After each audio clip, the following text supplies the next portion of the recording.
ఆడపిల్లలంటే స్వేచ్ఛని కోరుకోవడమే కాదమ్మా, కొంచెం సంస్కారం సభ్యతతో కూడా ప్రవర్తించడం నేర్చుకోవాలి. ఇప్పుడు నేను ఈ మాటని చీర కట్టుకుని వచ్చి కూడా చెప్పొచ్చు, కానీ మీరు అనుకుంటున్నారు కదా స్వేచ్ఛ ఇవ్వట్లేదు, అసలు మిమ్మల్ని చున్నీలే వేసుకుని తిరగనివ్వట్లేదు అని. అది తప్పు, అది నిజం కాదు. మనం చున్నీలు వేసుకుని తిరగలుగుతున్నాము, జీన్స్ వేసుకొని తిరగలుగుతున్నాము, స్లీవ్లెస్ తో తిరుగుతున్నాము, స్కర్ట్లు వేసుకొని తిరుగుతున్నాము.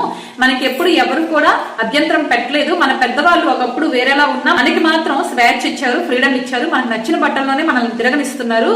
కానీ మీరు కోరుకునే స్వేచ్ఛ మాత్రం బాడీ పార్ట్స్ ని ఎక్స్పోజ్ చేయాలి అనుకునే స్వేచ్ఛ, అది తప్పని చెప్తున్నారు పెద్దవాళ్ళు అని నిరూపించడం కోసం నేను ఈ రోజు ఈ డ్రెస్ వేసుకొని వచ్చాను. ఈ రోజు ఈ డ్రెస్ అనే కాదు, నేను ఏ రోజు ఏ డ్రెస్ వేసుకున్నా సరే, చున్నీ ఉన్నా లేకపోయినా నా బాడీని వల్గర్ గా అయితే ఎప్పుడు కూడా నేను చూపించను. అది నా ఛానల్ ఫాలో అయ్యే వాళ్ళందరికీ తెలుసు.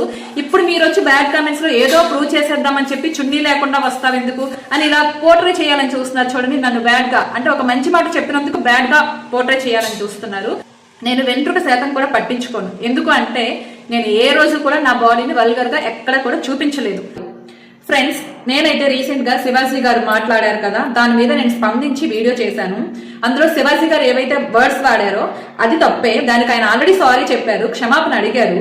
ఇంకా మిగతా విషయాలు ఉన్నాయి కదా, సో ఆడవాళ్ళ డ్రెస్సింగ్ గురించి మాట్లాడినవి, అందులో కూడా ఆయన మీకు నచ్చిన డ్రెస్సులు వెయ్యొద్దు, మాకు నచ్చిన డ్రెస్సులు వెయ్యండి అని చెప్పలేదు. ఆయన ఏమని చెప్పారు, ఇక్కడ వరకు ఓకే అమ్మా, మరీ ఇంతకంటే కిందకి దిగొద్దు. బయట జనాలు ఒక్కొక్కరు ఒక మైండ్ సెట్ తో ఉంటారు.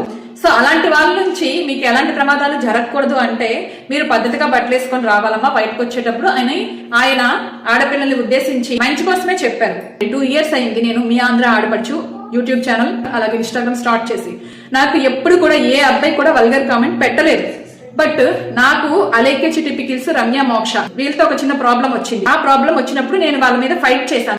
ఒకనొక టైంలో రమ్య, మోక్ష నన్ను కొంతమంది చీరలు కట్టుకుని కనకంబరాలు పువ్వులు పెట్టుకుని మేడల మీదకి వెళ్ళి రీల్స్ చేస్తారు, వాళ్ళగా నాకు పని పాట లేదా, నేను చాలా బిజీ అని నన్ను వెటకారంగా ఎక్కిరిస్తూ మాట్లాడిన రోజున నేను మాట్లాడాను డ్రెస్సింగ్ గురించి, డ్రెస్సింగ్ అంటే ఏంటి అనేది. అంతకంటే ముందు కూడా నేను వీడియోస్ చేశాను. నా ఛానల్లో మీరు వెళ్తే మీకు కనిపిస్తాయి. మనం మాట్లాడేది అందరికీ నచ్చాలని లేదండి. నేను చెప్పే మంచి మాటలు ఏవైతే ఉన్నాయో, నీతి నిజాయితీ పద్ధతి పాడున్న ప్రతి ఒక్క ఆడపిల్లకి, ప్రతి ఒక్క మగపిల్లడికి నచ్చుతాయి.